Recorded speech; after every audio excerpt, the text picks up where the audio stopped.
Here we have the 2013 R-POD model number RP182G. This is the video walkthrough for it. We'll start up front. Up here you have your crank for your tongue jack to go up and down. Then your 7-way and your chains are right here. Your coupler right here. This system, all you do is once you get it lowered down onto the ball, you just flip that down, and then this bolt right here will go through this hole, or you can get a lock or just a pin to go in there just to lock this in place so it won't come out. And then to take it off, you just lift this little trigger right here, and then you can lift it up and raise it off the ball.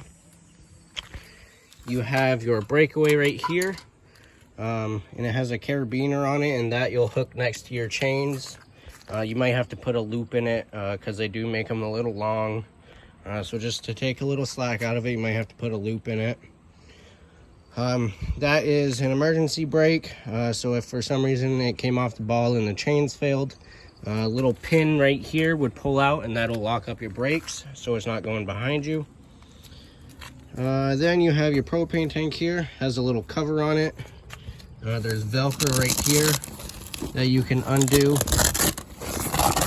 Then you can access your tank to turn it on and off. And then you just slide this back down. Then you Velcro it back up so it doesn't go anywhere. And all you have to do is just turn that tank on, and then you're all set. You can use your stove and furnace and water heater and your fridge on gas if you choose to. You got a brand new 12-volt battery right up here. And then right here, you have sewer storage. So this just twists, and then you have sewer hose in there. Being a used unit, the previous customer left a bunch of their stuff in here, so you already have a sewer hose and a water hose. Oops. And you already, I think there's a grill and stuff too. So you already got a lot of stuff. If you don't want to, you can upgrade that sewer hose because that's just a basic one. You can upgrade it to get a better, heavier duty one. Then you got a light right here for outside. Your water heater is on this side right here. That tab just twists and you can undo the cover. This is a dual gas and electric water heater. For the electric, the switch is right here. It's just a simple on-off switch, and that is when you are plugged into your power cord. So it works off 110 power. And then the gas will light on its own, so you don't have to come out here and light a pilot. You have stabilizer jacks right here. That's one. There's 4 of them. There's one on each corner. 2 in the back, 2 in the front. You'll get the unit leveled side to side, putting blocks under the tires if you have to. Once it's level side to side, you unhook from your vehicle and use the front tongue jack to level it front to back. Then once that's leveled, then you'll crank these down until they hit the ground, or if you have a little foot pad or a block underneath it. Then once it's touching, you give it 1/2 to 3/4 of a turn just to put a little pressure on it. You don't want to try and raise up the camper because it will bend those jacks. They're only made to stabilize it and take the shake out of it. All right, next to your water heater, you have your water hookups. So this one on the bottom is your city water. This little cap just comes off, and then you'll twist your hose on. You'll want a pressure regulator on your hose. That way it maintains the pressure inside the unit because it's not like household plumbing. So you don't want to blow out any lines. And if you're at a campground, sometimes there isn't enough pressure. So you'll need a pressure regulator. I think there is one on the unit, but you can double check that before you take delivery of it. So the city water, that's where you hook up to at campground, gives you direct water. Above that is your city or your freshwater tank. It's a gravity fed tank, so all you do, untwist that. The previous owner put this little hose in here, so this will connect to your water hose. Then you can put this in here and then it will fill up your tank. And the drain for the tank is right there, and it's already full. But if you want it drained, you just unscrew that black cap, then put it inside a storage compartment, or we usually put it inside the water heater. That way it's right next to it. So that's how you drain that. Like I said, it's gravity fed, so you just turn on the hose and it'll fill up. Usually they're about 30 to 40 gallons water capacity. And once it starts spitting back at you, that's how you know it's full. Or you can go in and check the monitor panel, and that'll allow you to keep track of your water levels inside. Next to it is your exhaust for the furnace. This gets hot when you're using it, so don't touch it while using it, and don't put anything in front of it because it will disrupt the airflow, and it will burn or melt whatever's in its way, because it does get pretty hot, and it needs that proper airflow. So all this area has to be clear. All right, you got one sewer outlet right here, and this is going to be your black tank exit, which is your toilet water. So this cap just untwists. You twist on your sewer hose, put the other end in the dump station at the campsite, and then that valve you just pull open, and then it'll empty out. You can dump some water in the toilet once it's empty to flush it out a little bit, just so it keeps it clean. Then you close it, and then your other sewer exit is right here, and this will be your gray water, so it will hold your sink and shower water. Same thing, that'll untwist. You can hook on the sewer hose and you're all set. This also has this little cap right here, so you can get a garden hose or whatever and just twist it on here. That way you don't have to take the whole cap off, and you could dump them all at the same time, and keep the hoses separate. Or if you were camping for a week or a long period of time, you could get two hoses, put it into a Y, and then have it go into one hose. That way you're not dealing with several hoses switching back and forth. So there's a few options for you. Then you got your power cord. This is where you plug it in, and there's 3 prongs, and one of them is an L shape, and if you look at the power cord, it'll have that L shape receiver. So there's only one way for that to go on. You line it up, push it in, and then you give it a little twist. It'll probably turn like a 1/4 inch, and that's just to lock it on. And then there's a little black screw-on thing that'll screw on to hold it on even more. Cable and satellite hookups here.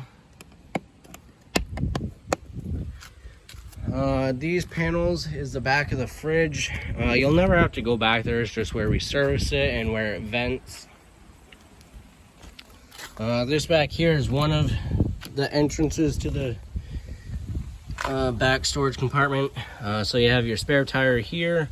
Like I said, you already got a water hose. You got an adapter here, and this will allow you to plug into 30 amp and plug in a 110 outlet, which I don't know why you would go to 30 amp to 110, but they have that in there, so I'm leaving it. Then your power cord's right there. You got your hose to connect to the grill, and the quick connect for that is right back here. So this dust cap, you pull back the coupler. This is like a air hose fitting. So you push back the coupler, dust cap comes off. Push back the coupler again, put the end of the hose that goes in there. Then when it's locked on and hooked to the grill, you turn the valve, and that allows gas to go through, and that draws right off the tanks up front. All right. Back here you got your rear kitchen area. So these locks, you just twist them,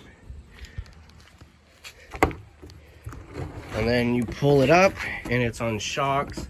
And you got a nice little cover underneath. You got a stand right here. This is for the grill. Then you got a little cargo storage thing. This will stretch out and it buckles to this side, so it'll span this whole way. You got a sink here, and there is a drain right there, and that I believe actually drains right there. Yeah, that's the drain for that. And you got a bunch of storage. You could have ice chests or whatever. And you got a big one here, 2 small ones. You do have an outlet back here. You can control the radio from back here. Light switch. So you can have blue and white. So if you flip it up, it's blue. And then flip it down, it's white. And then in the middle is off. You do have speakers out here for the radio. And you also have TV hookups there. And the TV inside you can take out and put it on this mount so you can watch TV out here while you're cooking and hanging out and stuff. And then a bunch of storage. And then this hose right here, you can take this hose off. It's just a little quick connect. Same as the gas valve. It's an air hose connection. And then you can put that in there, and it has a little garden spray nozzle on it. Alright. And you just twist these back to lock them, and then your keys. You do have a key to lock it so no one can get in. The other side of your storage, you got leveling blocks, you got chocks for the wheels, you got a cone for the tongue jack. That is a crank for your stabilizer jacks. The grill is back there as well. Let's see what else. There's poles here, and I believe that is for the screen room on this, which is up here in this bag. It's a little screen room. And there is a bike rack that this came with. So I'm leaving that in there as well, so you'll have all that. And there is a little receiver right here, so you can put the bike rack here and have your bikes out here. That way they're not in the bed of your truck, or if you have an SUV, you can have it out here. All right, so let's see out here. Oh, actually, so the sewer hose, the toilet tank, black tank, I told you to dump water in. There's actually a black tank flush, so you can hook a hose up to here. And while you're dumping it, once it's empty, you can hook the hose up here. You can either have a separate hose or use the hose connected to the city water. Hook it here, and it'll just spray water in the tank and flush it out.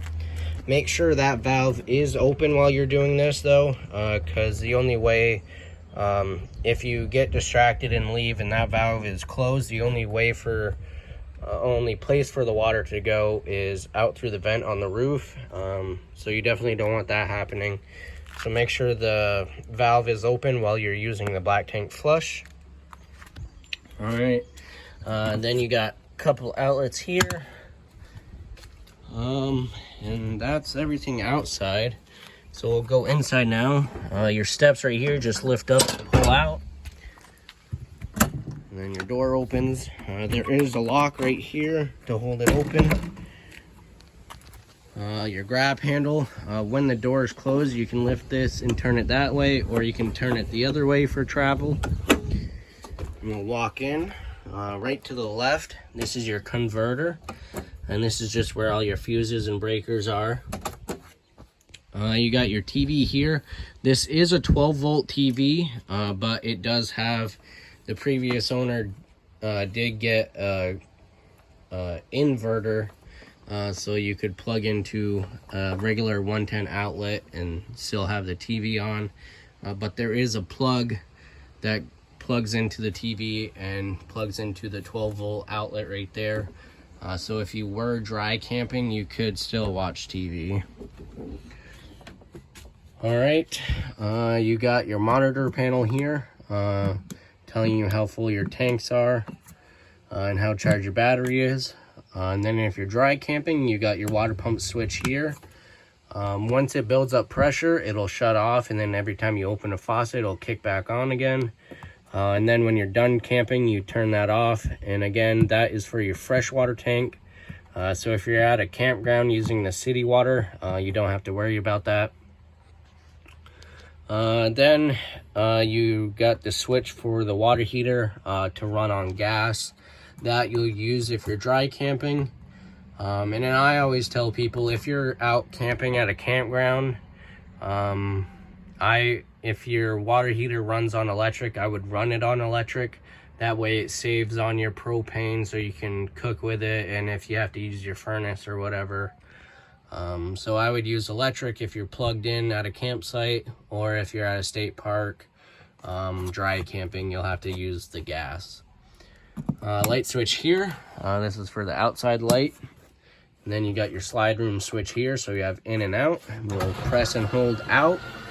And this is the little slide room, so it has your fridge, cooktop, and sink on it.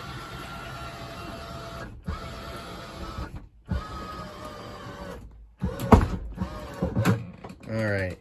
And right here, this tends to catch a little bit, so going out, you might have to move the cushion. And once it gets up to here, you might have to pull this out of the way a little bit. It does catch a little bit because it's a little close. But if you just move the cushion, you should be fine.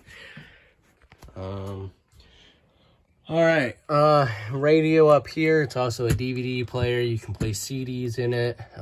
Just standard radio controls right there. There are remotes down here.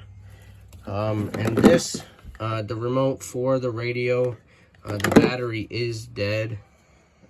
We don't actually have batteries for that, so that's something you'll have to pick up.